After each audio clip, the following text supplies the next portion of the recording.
Good morning, everyone. Today is Tuesday, the 11th of April, 2006. I'm Bob Andrade, a volunteer with the Palm Springs Air Museum here in California. Part of our mission is to record and preserve the history of our country's military conflicts, especially World War II. As part of the Veterans History Project of the Library of Congress in Washington, D.C., we conduct interviews of veterans and civilians who participated in these conflicts. Today, here with me on this interview is Bob O'Hannon. Today we have the honor and privilege of interviewing Commander Gene Stevens, retired, Navy retired. He was a pilot on a TBF, it was also called the TBM when it changed. There's a story about that. Yeah. And then various jobs in naval aviation in repair facilities. That's correct. So we're going to talk to him about that and a lot of other things. Nice to have you here, Commander. Thank you very much. Now, please, would you spell your full name and where you were born? My full name is J-E-A-N, middle name B-A-R-R-I-E-U, S-T-E-V-E-N-S. That's pronounced John Baru Stevens. And I was born in Long Beach, California, 1918. Can you tell us a little bit about your father? Where was he from? My father was a Cornishman, a descent from the miners in Cornwall, and he was employed as a chief draftsman and eventually became superintendent of maintenance for the Pacific Electric, the old red cars in Los Angeles. And he was raised in St. Ives, Cornwall, and then came back to the United States and learned to be a motor winder in the Westinghouse shops in Torrance, California. Well, you are local then, aren't you? Pretty local, yeah. And how about your mother? Well, she's of second generation German in this country, from the farm country in Missouri. She was born in Scotland County, Missouri, in 1996, and they gave up farming. My grandfather became a messenger for a bank in Long Beach, and she got here about 1907 and proceeded on through high school and eventually ran into my father because she had been going to school with a bunch of my cousins, and he was about 10 years older than the cousins, but he was marrying Claudia, so she married him. And how many brothers and sisters have you got, Gene? None, whatever. I have a couple of step brothers and step sisters, but none. I was the only child of that union. And now, it sounds like that you made it through the Depression okay then, huh? Oh yeah, we mother worked as a clerk in the gas department for the city, gas and water department, and I carried papers, delivered papers, I should say, and we made a few nickels that way, and eventually I got into little odd jobs like washing ditches and stuff like that. So eventually we were able to get out of high school with a few nickels in my pocket. All in all, you did very well compared to your contemporaries at that time then, huh? Yeah, I think we did. Mother was very thrifty and hardworking, and so we did it. My mother and dad split up when I was about 2 years old, so I don't remember too much about that, but I never lost contact with my dad. We always were on a good, friendly basis, but they split for some odd reason. I don't remember now why. Then you were more or less raised with your stepfather then? No, I was raised with my mother, and I got stepfathers later. That she married again after I was a somewhere around 8 or 10 years old when she married a guy. Okay, how about who do you think really influenced you as you grew up, not having a father around? Well, my dad was always my idol because he was a engineer and a draftsman and a maintenance man, and so we met frequently and on holidays, and so I just kind of kept an eye on what Dad was doing and tried to be as much like him as I could, and I kind of went in one better because he didn't ever get to college, and I went to Caltech eventually. Okay, how about what kind of neighborhood at that time did you have over there? That was Long Beach, right? Long Beach, and I was raised mostly on the west side of town, which was the well, it wasn't the richest side of town, but Mother scraped enough money together to make a garage apartment there, and so I operated out of that garage apartment and went to high school from there. And it was quite a middle-class neighborhood. It was just all working people that had no fuss, no muss. And what did your back to high school? Yeah. What was your favorite subject? Well, I burrowed in on math and science. I liked that. And we had a teacher that would take us up to Caltech for the lectures. They used to have Friday night lectures by fairly high-priced scientists. And so I got to watching these scientists, and I thought, hey, I'd like to be one of them. And so I tooled myself up to go through high school and take all the required studies that would be required for entrance into Caltech. And actually that teacher influenced you.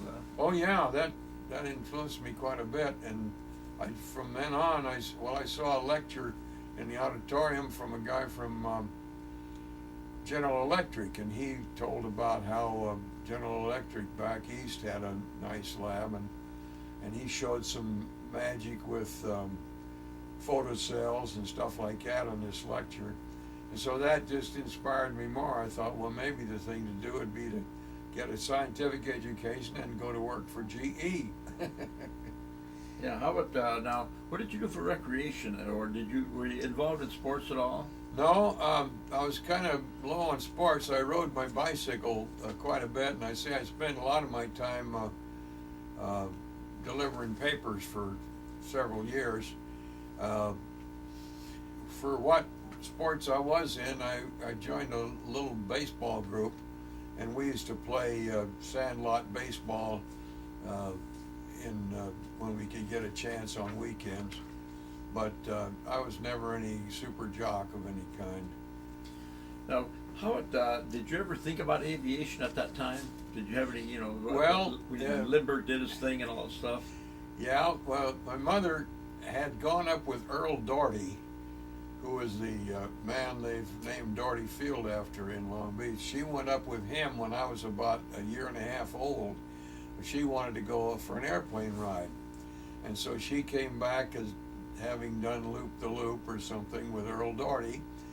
And when I was in my 10th birthday present, she took a little friend of mine, out and gave us an airplane ride in a biplane out of Doherty Field, which was still at that time up at Willow and American, or Willow and Long Beach Boulevard. And did that kind of spark you on flying? Well, it gave me a good feeling about it, but it wasn't until after I got out of Caltech and I went to work for TWA as a maintenance engineering prospect, and I saw a guy walking around there with a Tau Beta Pi key on his ring and his chest, and I said, "What's that guy do? He's well dressed and he looks like he's a pilot of some kind." He said, "Well, yes, he does a production test flying for this outfit,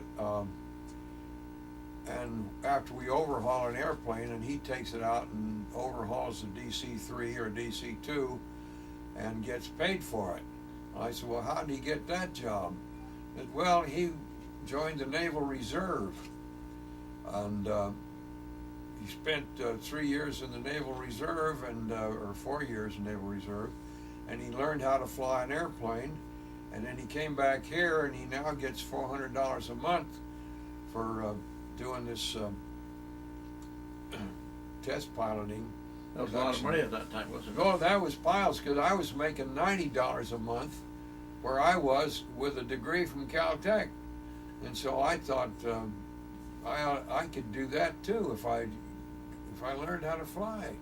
So there was a reserve station across at Kansas City, Kansas. I was in Kansas City, Missouri, working for TWA, but I went across one morning. I just hauled off and dropped my rides off and went over there to see if they could qualify as a naval aviator sometime.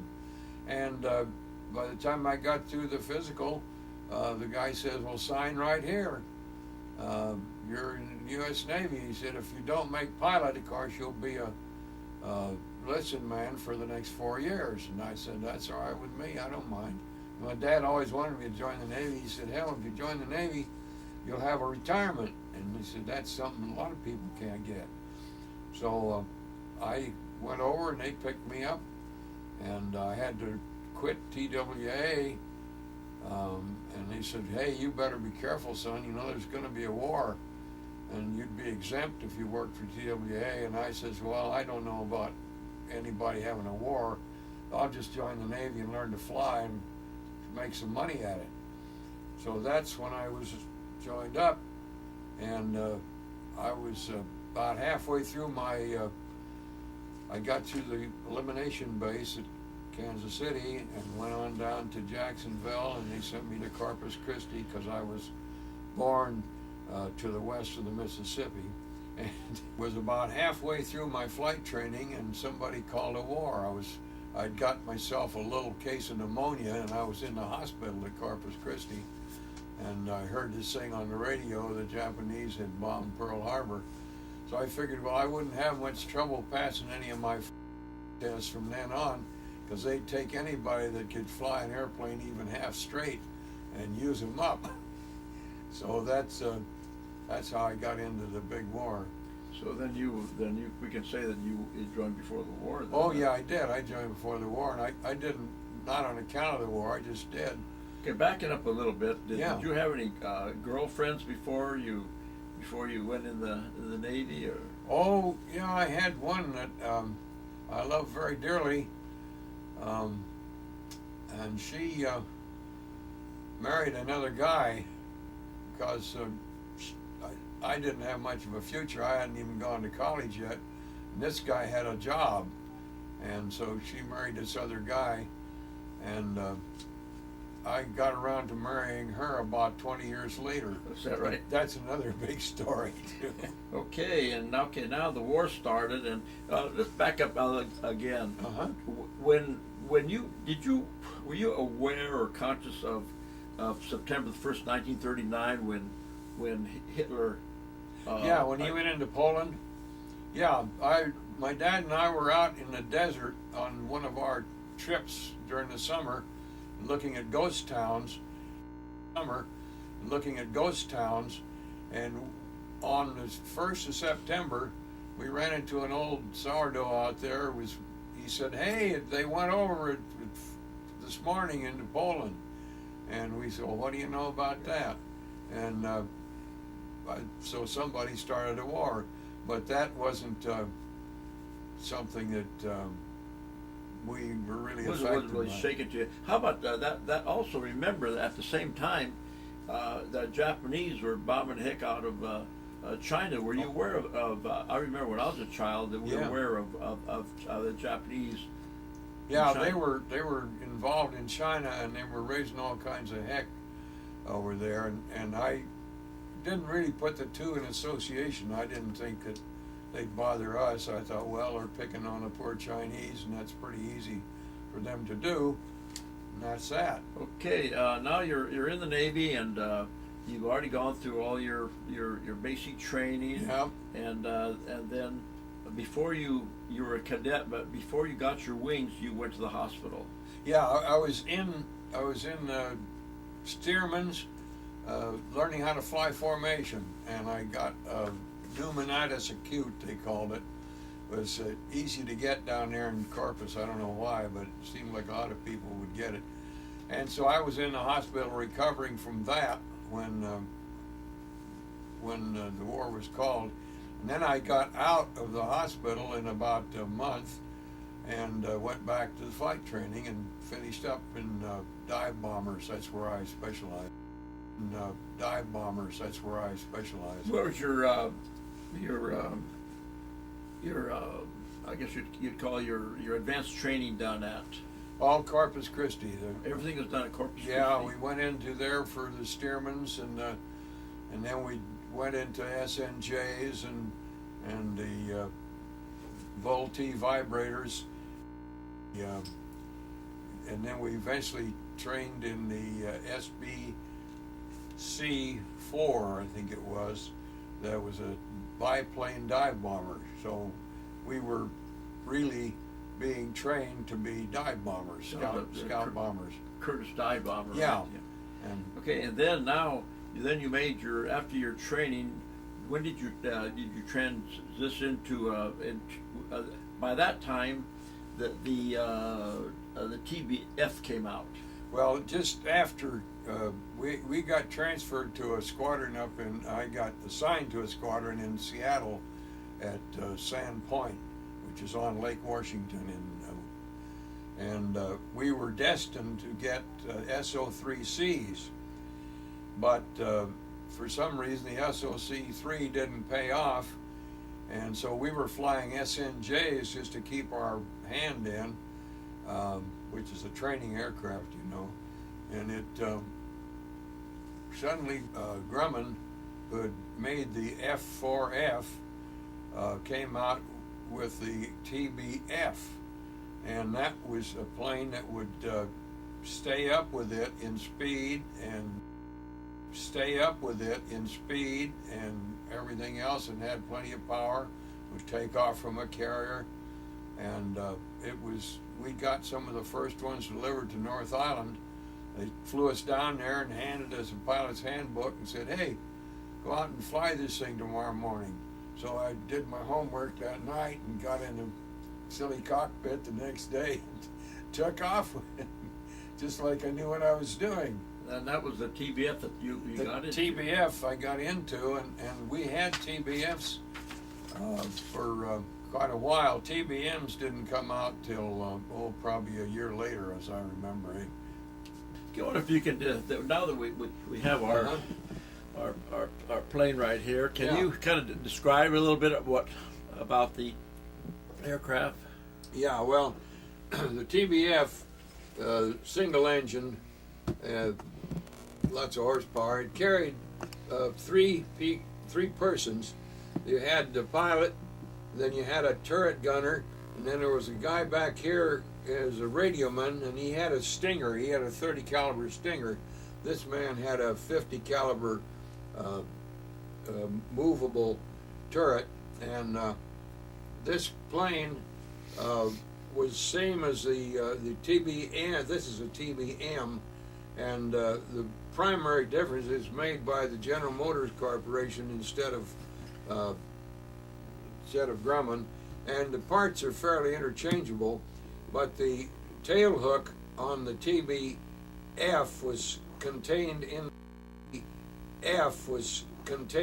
the fuselage and was extended on a track, whereas it wasn't real. It proved to be a bad design in a way, because it was possible to yank it out by the roots, and that would put you up into the barrier.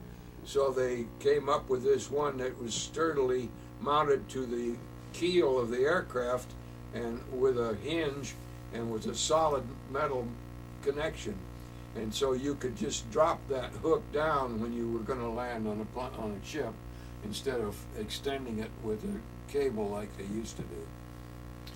Okay, then and then you went to carrier, can you tell us a little bit about your first carrier landing or carrier qualifications? Oh yeah, we had we were assigned to the Wwii, which was a converted C3 cargo ship they'd made up in the Bremerton yards, and it was steamed down to San Diego, and we had carrier qualifications on that. Of course, before we went to carrier quals, we had simulated carrier approaches on a field, and the signal officer, he'd get you used to the signals what he meant by flags when he pulled them forward and when he raised them up and down, and we would fly in a low pattern around a airfield to about treetop level in most cases, and then we'd come in as though we were going to land on a carrier, and we'd try to make it real slow and real steady, and then he'd give us signals to either wave off or give us a cut for landing, and that was the way they got us warmed up for carrier approaches. And then we went out and had an actual CVE, which was the Wwii, off San Diego, and they go out to sea about 12 or 15 miles, and we'd practice landing on that thing, and if we made 3 landings without killing ourselves or busting the airplane, well, then you were carrier qualified. Then we did that and repeated it several times, so that we kind of got the hang of what was expected of us, and we knew that hook would take a hold of the wire, which was always one thing that made you pucker up like a morning glory if you didn't have faith. Yeah, did the pilots get washed out on that? Yeah, you could get disqualified, but the worst thing that happened was sometimes the guys would land off to one side of the hook. The plane would be sliding sideways, and we'd lose a plane and the pilot over the side, and you wouldn't always get the pilot back. A bad landing. So that was a. What would happen if he gave you a wave off and you landed anyway? Then in that case, you would go forward, and they had to, in those days, they didn't have the canted deck. They only had a straight deck, and all the other planes were spotted up forward. All your fighters were up on the bow, and they were behind a thing called the barrier, right in the middle of the flight deck. They had a barrier that could be motivated by a man with a lever, and it would shoot up, and it would be about 5 to 6 feet tall, and it had cables across it. And that barrier, if a guy missed all the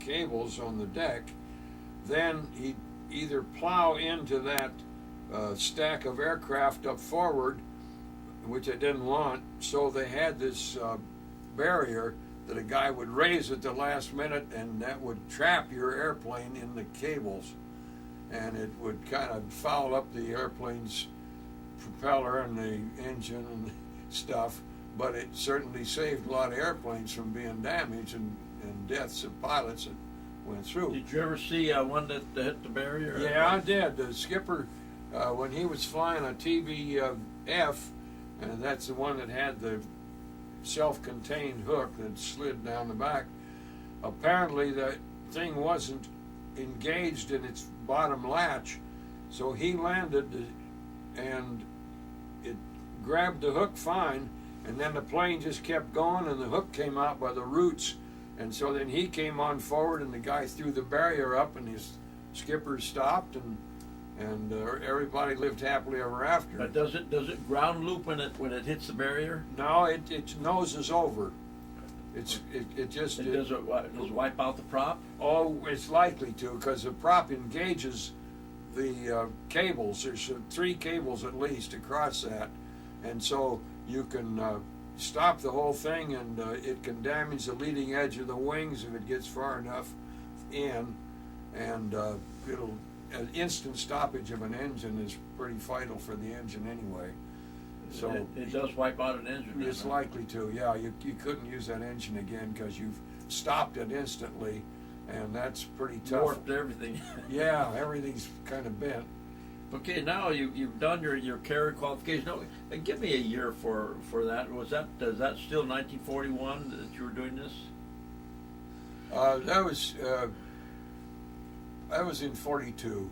See, I was commissioned in 4/14/42 as April 14th, 1942.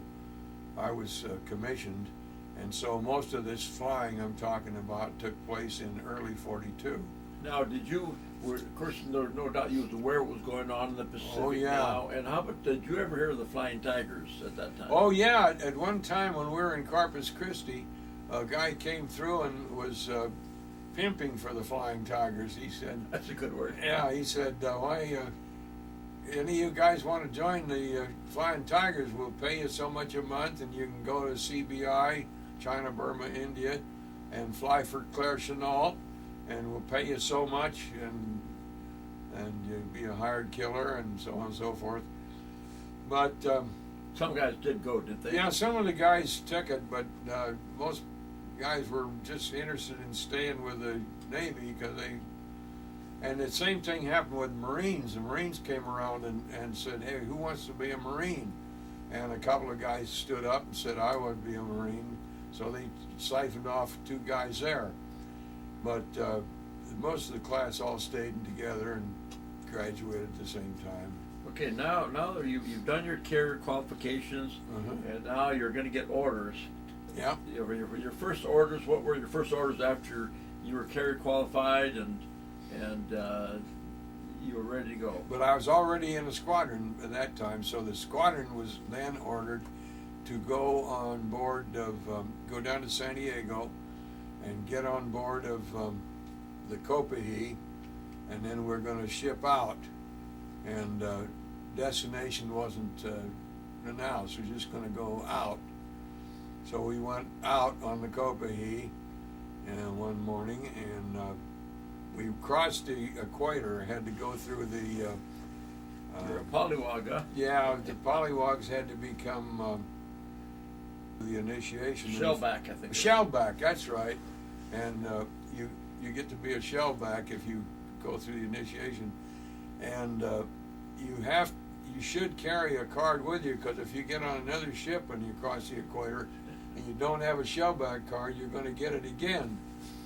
So we had that at inauguration. We did that, and we got the Golden Dragon too. We went past the 180th meridian.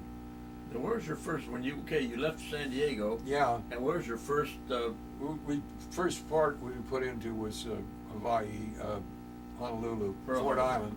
Yeah, Pearl Harbor, and there was still oil coming up off the sunken ships there when we were just about 1 year after Pearl Harbor. We were in Pearl Harbor. Now, what was the name of your squadron that you were? Oh, it was Escort Scouting Squadron 12, which is VGS 12. I think it stands for Squadron General Service -12, and the plan was that we would escort convoys of supply ships. That was the whole basic plan of having escort scouting squadrons. And so we were acting as though we were scout bombers. We had torpedo planes, but we were supposed to follow in theory, we'd eventually follow these cargo ships with supplies and people on them, and keep the submarines away from them. That's why we were an escort group. But somebody changed their mind on that, and they said, well, these people are bombers. Let's take them out on this Copihi, and we got the Fiji Islands. And they said, now dump them in the Fiji Islands. So we took off from the first time we ever took off from a stationary ship.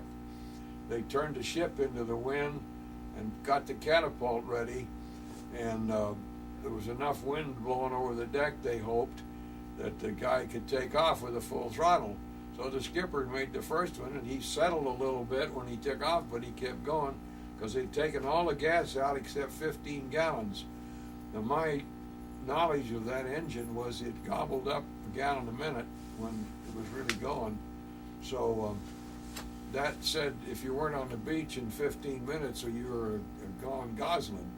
But they had the landing strip over at on Fiji. In other words, that it was actually too heavy to take off on that catapult? Well, you should be steaming into the wind. Right.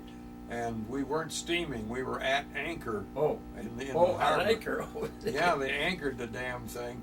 They Okay. weren't steaming, so they decided that this is one way they could try, and so they flipped us off with the catapult. You're a guinea pig then, huh? We all, yeah, kind of. Pig then, huh? We all, yeah, kind of. Made you pucker up like a morning glory, but it just, we went ahead and landed over on there, and there was pineapple fields right beside the runway, so we swiped a couple of pineapples. And then we spent, about 2 weeks there, getting, flying and just keeping our hand in. And then one day the skipper said, "Oh, fellas, get ready. Tomorrow we're going up to Cactus." Oh, Cactus? And yeah, well, that's a code name for Guadalcanal. And to get there, we're going to have to go through Buttons and another place. Buttons was Ifadi, wasn't it? Ifadi, yeah, that's right. They finally changed that to Bauer. Did they? Oh, it's a good idea. Well, anyway, we went up to there, and then the next hop we made into Guadalcanal direct. What year did you, can you recall what month you got in? Yeah, I think it was in February of '43. Right when the Japanese pulled out, Well, they didn't pull out. They were still fighting over the island when we got there. And our job, though, was to go up and demolish Munda, which was a thing they had on New Georgia. They had an airfield there, and they were coming over and bombing the Marines at night and raising all kinds of heck from Munda, which wasn't more than about a half-hour flight, I guess, one way or the other. And so they brought us up there to depress that airfield. And so every morning, like a milk run practically, you'd take off with 400 or 500 pounders, and you'd go up there. We were able to. You didn't get involved in the Battle of the Philippine Sea then, did you? Well, we got out there when MacArthur came back. I don't remember the Phil Sea particularly. I know we were with,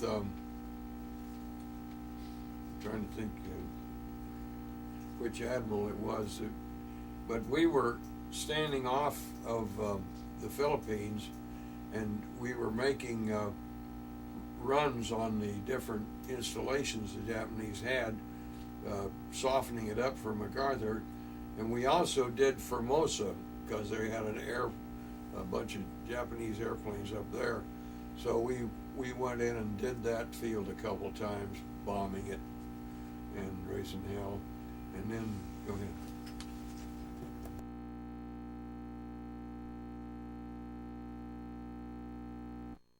Did he,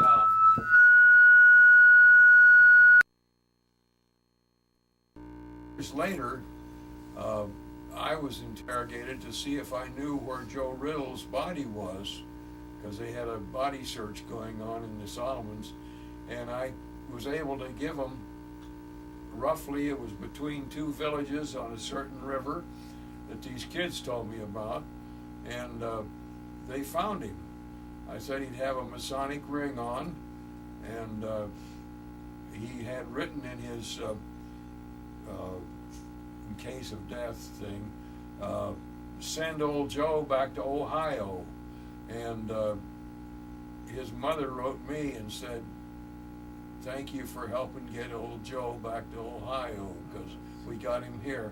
And I've talked to another shipmate who went back and visited the cemetery, and Joe Riddle is planted in the cemetery in Ohio. yeah, because that must have been a big job on that body recovery. Oh, after yeah. the war. That's He's, Europe and gosh. It must have taken years to do that. Okay, now you're You're on your way to, are you on your way to Leyte now? Or okay, you went home. We went home and got on another ship. And in the meantime, we changed from VGS 12. They called us Air Group 21. That's my bonnet here. It's got the blackjack on it, and that's why it's. We were VT, and the others were VF 21. But that was our symbol from then on. Right. And we were on the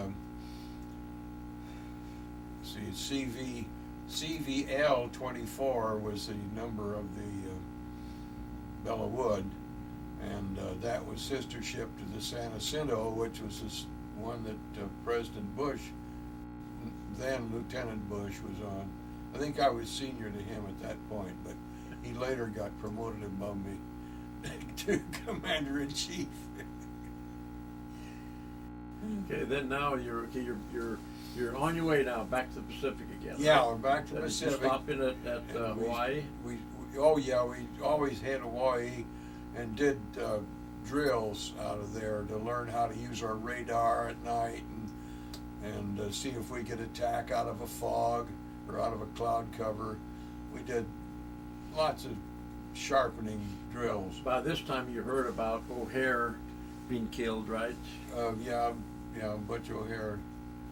And we had one interesting flight we did on training just for nothing. We flew inside the crater of the Big Island. I'm trying to think the name of that big volcano on the main island, but we dropped down and flew around inside that, and then you had to fly around to get out again because you couldn't just fly straight and get in and out. And that was a fun thing. But then we did a lot of practice there, and then they sent us out, and we did the Guam, and we did the Peleliu and Palau, and then we didn't do much else. We landed at Eniwetok. That was it. We went into Eniwetok on the ship, and we spent about a couple of weeks at Eniwetok getting our parts together. And I guess they were getting their plans to go to the Philippines, because it seemed like from then on we went up and we bombed what was called Formosa then. It's now called Taiwan. But it was we bombed the Japanese installations on that. And Keep talking. okay, and I'm trying to think what other things we just did little day jobs like bombing targets of opportunity. We flew down once to Samboango, I think, down across the bottom of the big island. What's the name of that? Mindanao. Yeah, we crossed Mindanao, and the intelligence officer said, "Hey," he said, "if you come down on Mindanao," he said, "you better kiss yourself goodbye, because all the people on the ground there would." So we flew over to. Yeah, point to that where I could see it. Okay. Oh, I'm sorry. Yeah, we came down to Mindanao and we flew across that, and we bombed something out about here. There was another Japanese airport, and I lost a wingman at that point there. I don't know what happened to him, but we were diving on this airfield and trying to just render it inoperative. And I looked back, and this guy was in the ground smoking, and he apparently pulled out too late and just went in, and he was frying down there. So that took care of that, and then we went up and we did the softening up of some of these islands in the middle here. We softened them up, just targets of opportunity, whatever looked like it needed a good bombing, we did it. And eventually one morning we woke up and we were on our way to this island up here at the top, or not this island, this spot. This is Cape Engano over here, and this was directly out from Cape Engano. And we there was a cluster of one carrier, one battleship, several destroyers and cruisers, and we think now, in retrospect, that was a feint that the Japanese had put out there to draw us away from the action down here, because they were coming through at this time through the Straits of Surigao there. And but that has nothing to do with our story, because we went up here and we bombed these things and torpedoed them. We took our last bunch of torpedoes. The skipper said, "I don't want any more torpedoes on this ship," so we had to take them all. And it ended up as one guy had one torpedo left, and the captain of the ship said, "Okay, detail a guy to take that up there with the next wave." Well, this guy had to volunteer, because I told the skipper, I said, that's a mighty poor job if you're the single approaching torpedo plane and there's no diversion. You'll probably get that guy. And they said, well, they told him to get the carrier that was there, and he went in, but he didn't get shot down, but he came back with a plane they pushed over the side. When it came home, the hydraulic system was malfunctioned and everything was all shot to hell. Did he let the torpedo go? Yeah, he let the torpedo go, and according to the best witness he had, he hit it. He hit the carrier with that torpedo, but he was supposed to be up for the Navy Cross for that, and they never did sort it out. I wrote him a commendation in about 4 years ago to repeat the first one he got, and it wouldn't go through for some reason. They said he'd already got a decoration for that battle and he wasn't going to get any more or something. I don't know what they... Now, but right now we're in October now, right? Yeah, that's the end of October is when we got hit with the torpedo. Okay. Can you tell us about what happened to the Franklin, as close as you can to that date? Well, on that date, to my best observation was that Franklin was over there, and this guy dived. This kamikaze was seen. I saw him out of the porthole, and it looked like he dived on the Franklin, and he released some kind of a small bomb. I don't know what it was, but I could see a puff of smoke go up, and then he just continued his swoop, and he came up and rolled over and went into our ship and got the whole back end of it here. Okay, go ahead. Yeah, and he hit right about on the elevator. That's the after elevator is in that area, and he hit right about in there.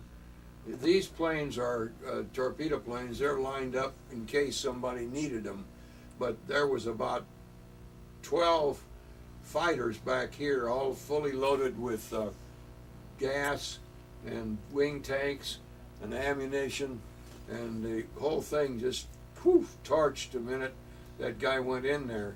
Well, I was down below in the wardroom when he hit, and you could feel the whole ship shake, and I went up and took a look at this, and this is what I saw, only I wasn't up on the Fly 1. That's some guy was up on the top tower of the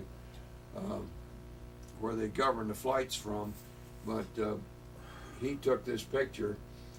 But we just looked at it and got out of their way, because these guys were trying to fight a fire. They had seawater pumping in from the ocean and trying to put it all out, and they eventually did get the fire under control. And there were some guys jumped off the ship or were blown off the ship, and they were back here in the wake somewhere, and they had to be picked up by a destroyer. And we lost practically all of our crew members were, well, you'd say kind of baked or parboiled in the fire, because it hit they were just underneath the flight deck and the ready room, they called it, and the fire was intense right on top of that, so none of those guys really had a chance. And when we had finished going through, I think we'd lost practically all of our crew members, and the ship total was around 90 or more people that were wiped out. And they used I was down in the what's called the dining room below decks, and they used that dining room as kind of an intermediary hospital. They brought the wounded and the people that were in shock and whatever. They used it as a dispensary, more or less, sick bay, and it was. Now, what do they? When you have the dead, of course, you had to take care of the dead. That must have been a job. It was. They had them all laid out on the deck, and the next morning, and we went up, and everybody positively identified each guy. That was hard, wasn't it? Yeah, it was kind of bad. And they tried to recover rings off their fingers to get them, send them back to the folks at home. And so I identified my people and some others. Whose job is that, the medics? Well, it's my job to say that's my gunner, that's Brown, and that's his, Brown, and what the hell was the other guy? Anyway, I had one gunner and one radioman. Was it part of your crew? Yeah, my crew, I identified there. And Gorman. It was Brown and Gorman were the two fellows that were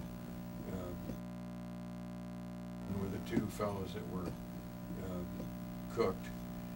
And we all identified our people positively, and then the ship's company, or the medicals, took care of wrapping them all in canvas for burial at sea. And so the next morning we had a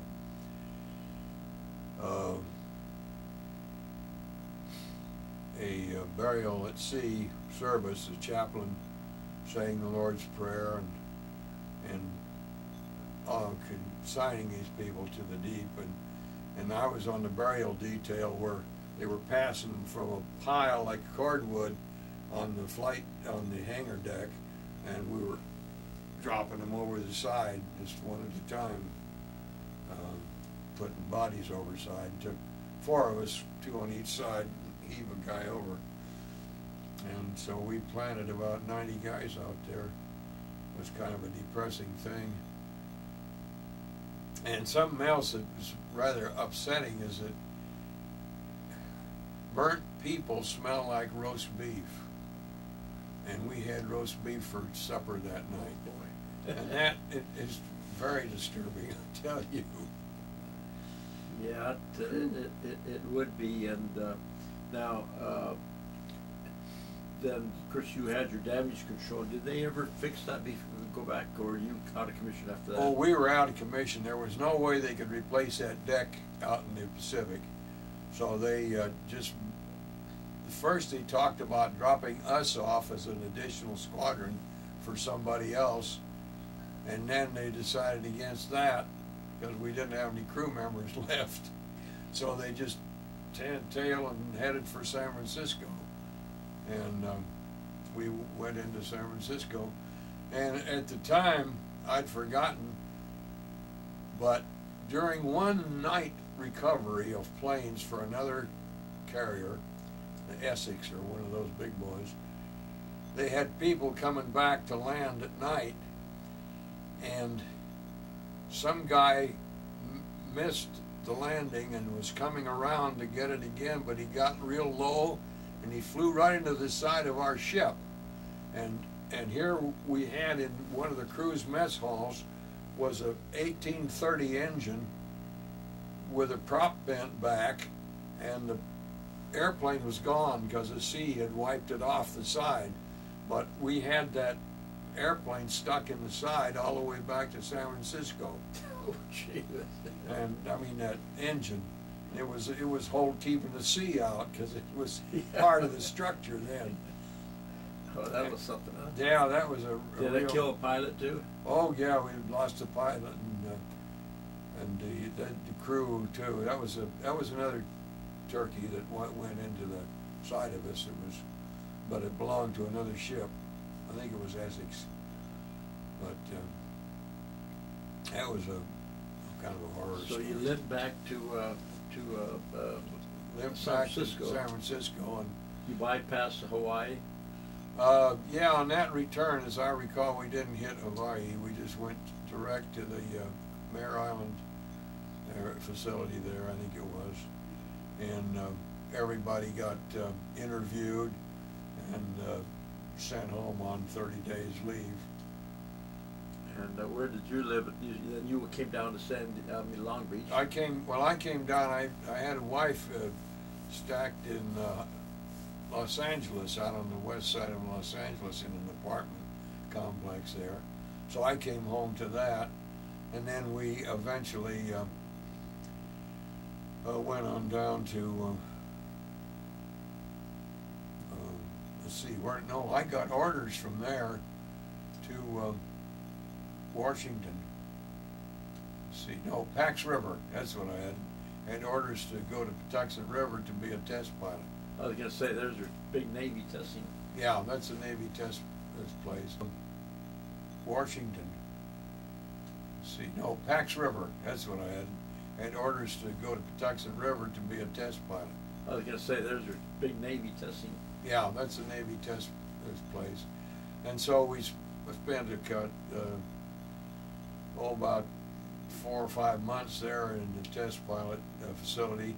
And then I got orders to MIT for postgraduate work. And so they sent me to MIT to learn about power plants and jet engines. And then I got transferred to Caltech for supersonic. Over here. Yeah, over here in Pasadena for to learn supersonics. I mean, they had going around the speed of sound now. They wanted me to be an expert in that for whatever reason, I don't know. Then actually you went into the jet age then. Yeah, I even got to fly a jet airplane when I went to work for, well, I wasn't not to work, but I was transferred to the View Air Representative's office at Douglas El Segundo, and they were making the F-3D Skyknight at the time, and also the AD-4, which was the Warhawk or something. Yeah. And but this was the Skyknight, and I learned to fly. Wait, what was the A4? That's Sky Ray, wasn't it? The F-4D. Put that a Sky Ray? Sky Ray, yeah. Apparently all the Douglas airplanes were Sky something, and so that was the development was right actually after the war, wasn't it? Yeah, that was. But okay, now, okay, you got home probably after that engagement. You probably got home probably around November or something. Yeah, right. I think we got December, and by January I was up in MIT. So then, in Cambridge. Then you're at this point you're out of combat. Out of combat completely. They paid your dues. And I became an AED, which is an Aircraft Engineering Duty Only officer, which meant, one, that I could never be in command of a squadron or a station, but I would be an expert in the repair and whatnot of aircraft. So that's what my postgraduate work at MIT and Caltech did, in a way, that I already had been in aircraft repair when I was at TWA. I'd learned to overhaul engines and learned to overhaul electrical systems and all that kind of stuff. So I was pretty well qualified to go into the repair business, and they had about 8 assembly and repair shops in the United States. And that's where AEDs, or engineering only officers, ended up, and you could be in charge of one of those, but you never get a squadron or anything. And so I finished. But you were in charge of a lot of people. Oh yeah, when I went to Japan, I had the complete fleet, air, Western Pacific repair activity, which meant we repaired all the broken toys and painted the aircraft too with Japanese labor. We used Japanese plants. The Japanese were excellent mechanics. Is this Atsugi or was it? Atsugi, yeah, I was at Atsugi base, and that was our headquarters. And we had one down at near Tachikawa, or that was Tachikawa. No, that was north of us. We had one at on the bay down there at oh, I can't. There's a big airport down there too. But Kyoto, down around Kyoto and Kobe, and we had another Japanese manufacturing plant, and they used to make Kawanishis and Mitsubishis and stuff like that, and we took them over, and they repaired better than anybody I've ever seen in their life airplanes for us. And we even developed a program for the P-5M, which was a great big flying boat. And our guy said, you know what, to repair those in the States, it takes about 6 months, because we have to ship them back. They can't fly back to the States. And let's see if they'll let us fix them over here. And so we said, the guys in the plant told me, said, we can do it in 120 days. We can do a complete P-5M every 120 days. And so the admiral said, oh, take a crack at it. And the guys did. They made an assembly line. They got their tools together and got their people together, and they roped things off so you couldn't rob parts. What year is this now? Well, this is about 61 or 2. We were repairing them in 120 days. They never missed a lick on that. And it was a great saving for the American taxpayer, because these Japanese mechanics worked for about 75 cents an hour. And we were getting skilled metalsmiths and mechs for that. And we negotiate contracts with them, and they say, fine. So they were tickled to death to get to work, and the squadrons were tickled to death to have their airplanes painted out there, because when they came back to the States, they always had a material inspection, and their planes looked beautiful, and they all got A's for Now, them. are you married at this time? Oh yeah, I was married. When did you get married? Back it up a little bit, okay? Okay, I got married in August of 42.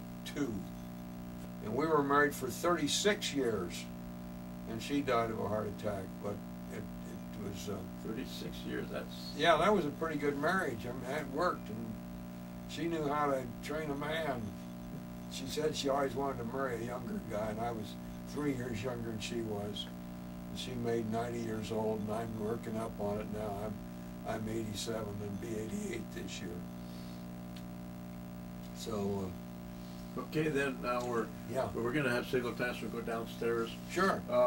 Okay. Then your career. Then you. This time you're are you commander yet? Oh yeah, I made commander somewhere along the trip when I was managing aircraft and repair programs, and I was program managers in the beginning, and then I ended up as executive officer of a repair activity, and then I went to Japan, and I was the commander for the Western Pacific repair activity. So I either got better or they got tired of having me in the same job. And I was pretty much in the aircraft repair and assembly. Okay, back again now. You made that transition from props to jets. Now, I guess that was kind of exciting period. Oh, in it life, was. Yeah, that was a real fun thing to and I had an Irishman named Terence Patrick Cassidy as a teacher. And so he says, hey, I'm going to take you out and show you how to fly one of these jets. And so he put me in the co-pilot seat, and he cranked it up. And he said, now here's how you start it. Point. Okay, I watched him poke all the things. And he said, now we taxi out, and we call the tower, and he got clearance. And he says, now we take off, and he showed me how you take off. Then he showed me how you could roll it 4 points and all the different things you can do. And then he said, okay, we're going back now. And he took it back, and he showed me how you get the gear down and how you land it, and nice and smooth. And so he got back to the line, and he said, okay. I said, well, I'll wait till you get on the other side. He said, I ain't going to get on this other side. He said, you're going out. You know how to fly it now. I'm not going to tell you nothing. So he sent me out with his damn airplane. Like the day in the Sturman, huh? Yeah. He says, you take it out there and fly it. I showed you how. And I did. I flew it, and I went up and rolled it. I even tried to get Mach 1 out of it one time and dive it and see if it'd go to Mach 1. I don't think I quite got there, but it wasn't built to be a speed airplane. So what was the aircraft now? F-3D, Skyknight. The Skyknight, okay. Uh-huh. I know that real well. Yeah, I bet. It had 2 vacuum cleaners like loaded under the wings. They were these And the almost pilots were side by side, weren't they? Yeah, side-by-side pilots. And you went out through a trap door below you if you wanted to escape the airplane. No, you didn't have ejection at that time, right? No, that was but just before ejection seats. That was one where you'd open the bottom of your cockpit door and you'd just slide out and pop your chute on the way past. Like dropping a flare, huh? Yeah, just like dropping a flare. And now, are you acquainted with the Fury, the FJ? No, I wasn't. That was built over at North American. That was on the same airstrip there at the LAX. Yeah, that was a prototype of that was F-86. Beauty. Yeah, that was a beauty. That one. Okay, then why don't we go downstairs and just Okay. look over that TBM, okay? Fiji's. Then we flew to New Hebrides, and then up there to Guadalcanal here. And then we operated in the slot. I bombed on some of these islands here. We hit Bougainville on this end. And there was another island here that we had some survivors on. They were captured, brought back later. And that, after we finished that up, then we went home after that. And then we came out on the other ship, and we came out through Hawaii. Where the hell's it now? I lost it. You went to Kwajalein, right? Oh, There's Kwajalein. oh, here's Hawaii. Yeah, we came Yeah. out through there and went to Kwaj, and then we took off and went to Guam. And what was that? Leleyu. We went and did a little bombing on that, and then we ended up over by the Lady Gulf.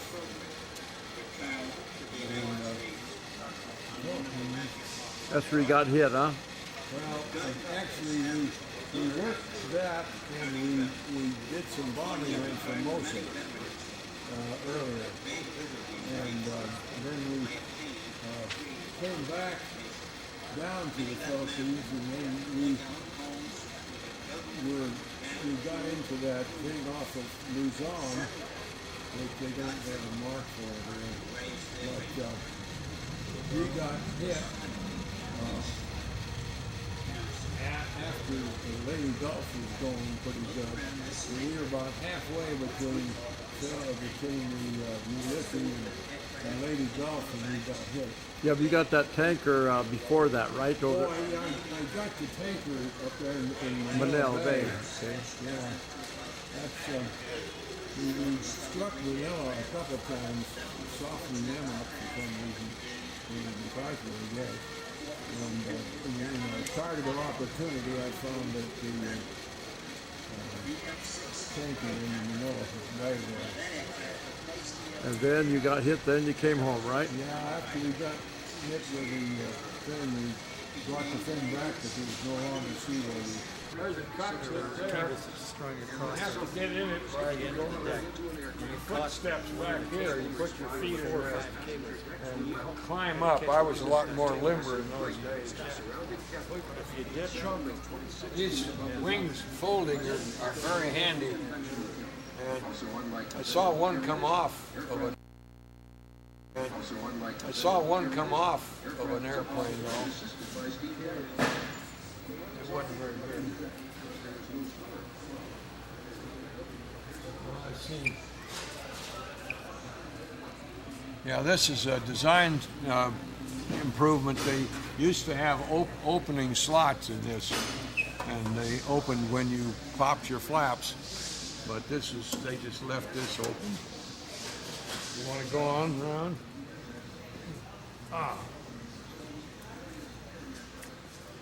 This makes it a TBM, because this is an exterior hook. That's very satisfactory because you don't have to depend on any other machinery. You just drop the hook and it takes care of itself. When did they do away with the Stinger? Oh, I don't know. It was always in ours. We had a machine gun right here in this hole.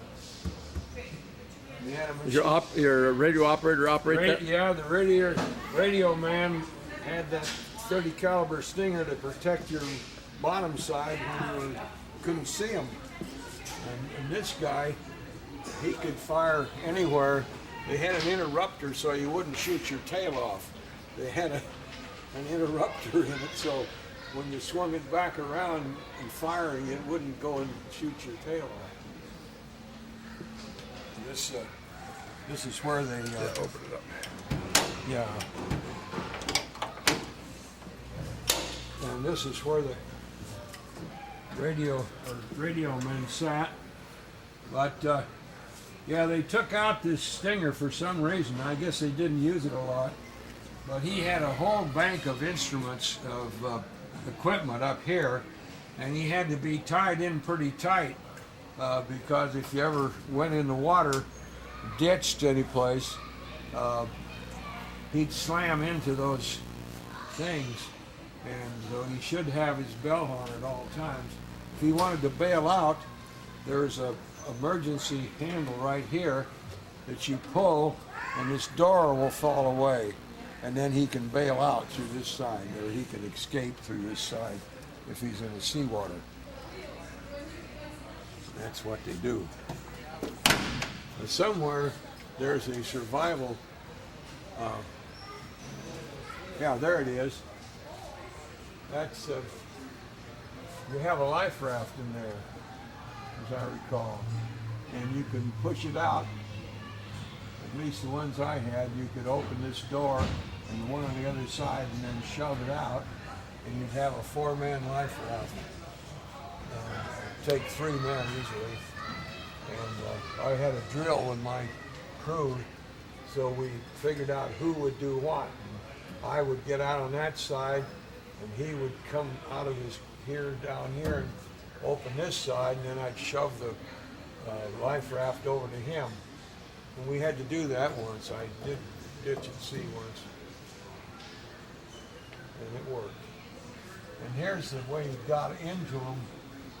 At my advanced age, I don't think it's very easy anymore. You just pop, you're up there, right? Yeah, I'd stick, there was a place to put my foot somewhere in here. I don't know where it is now. Well, I guess it's, yeah, there it is. There's a foothold. So I could put my foot in there, grab this, and then I'd be up there like a monkey on a coconut tree. But I don't think I'm going to demonstrate that today. We were equipped to carry either four or 500 pounders, about 2 on each side. You could carry one 2,000 pounder in the middle.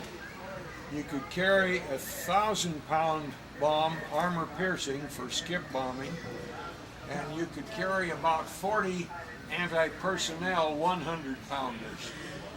That was for anti-personnel work. And they would all mount.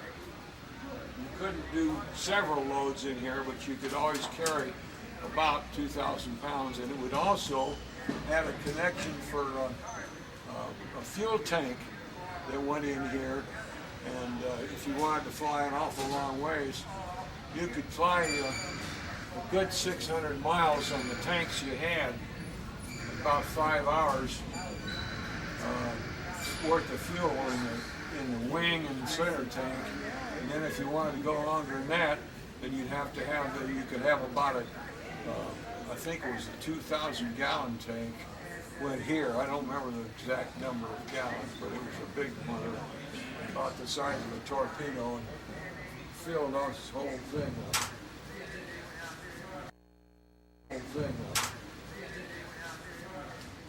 Yeah. Tell me about the engine. Well, this was a superbly crafted engine, and it carried lots of, well, it's one eye overstressed, and it stayed together, and they were quite reliable. We only had one engine failure that I know of in all the flights we've done in 2 tours. There was only one engine failure, so it's pretty good. Yeah, we fly this one all the time, you know. You do? Oh, I see. You got some agent that does that. Wonderful. We must be in good shape.